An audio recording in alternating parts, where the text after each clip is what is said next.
दूधा हो राली सवा पियावा रोजे रोजे जदी काचावा कैसे कही हो कब से जिया मर नहीं ए राजा करेला मुँह पर बड़ाई नजरिया लाग जाई हो। ए राजा करेला मुँह पर बड़ाई नजरिया लाग जाई हो।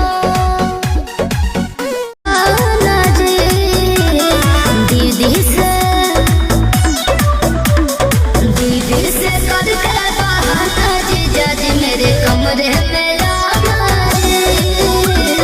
दीदी से करके बहाना जीजा जी मेरे कमरे में आना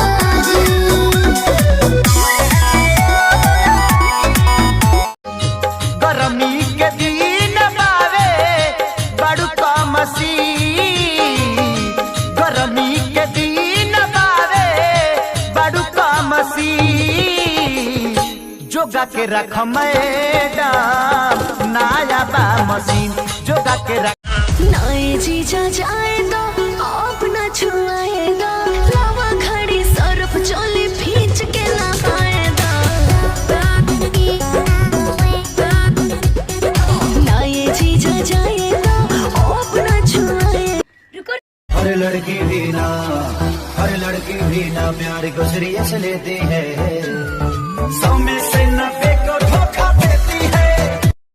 तनी डूब के निकला डॉल्फिन जैसन तोरा ओठ के सवाद नमकीन जैसन आके नाच रे पतर की नगीन जैसन। नए जीजा जाएगा अपना छुआएगा लावा खड़ी सरफ चोली भींच के नहाएगा नए जीजा जाएगा अपना छुआएगा। बड़े दिन बाद मुलाकात होई हो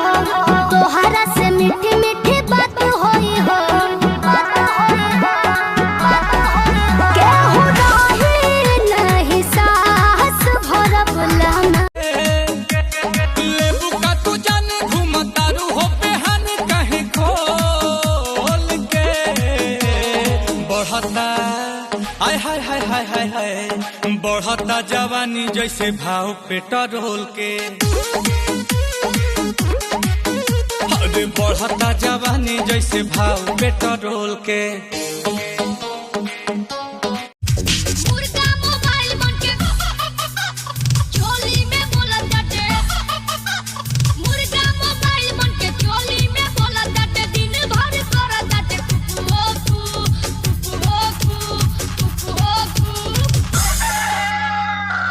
कि जाना खोई बेरे अब हमें सबको छखोना पड़ेगा